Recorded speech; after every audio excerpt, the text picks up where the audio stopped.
Riding a motorcycle that is this much fun should be illegal. Well, I guess riding it the way it begs to be ridden is technically illegal, if you get caught. Anyway, the 2016 Aprilia V4 Tuono is the epitome of a hooligan bike, and it makes no excuses for it. This is a badass superbike stripped of its bodywork and unleashed on the world with a fire-breathing 170 horsepower big-bore V4 engine, stuffed into an ultra-capable chassis with an attitude that begs you to hang on for the ride of your life. Sound like fun? It is. Plus, it's equipped with all the necessary electronic rider assist tech to make it easier to haul ass and still make it home safe. As the summer riding season came to a close, I managed to secure a 2016 Tuono V4 1100 Factory from Aprilia, and the race was on to ride this bike in as many situations as humanly possible, take some photos and return it in one piece before the hot days of summer turned into the wet days of autumn. While logging roughly 1,500 miles on this Italiac day, it's easy to ride very fast, right out of the gate.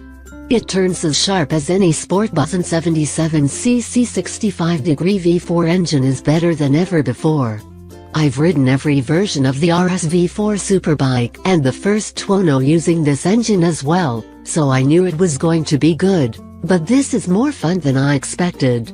Unless you have a race-prepped RC45 or Desmosa DC in your personal fleet, Aprilia now has the best running V4 powered bikes you can get your hands on.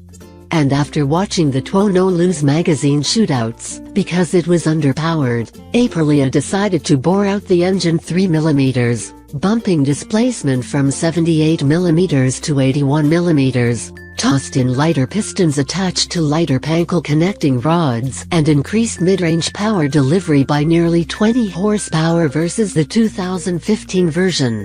The V4 1100 makes just under 170 horsepower at 11,000 RPM compared to 160 at 11,500 RPM, but the big difference is the range, where the engine makes its mid-range power. You now have 82 feet-pounds of torque at 8,000 RPM compared to 9,000 RPM on the 2015. The goal was to make it a better street bike, and it worked, with the side effect that it is also a better track day bike too.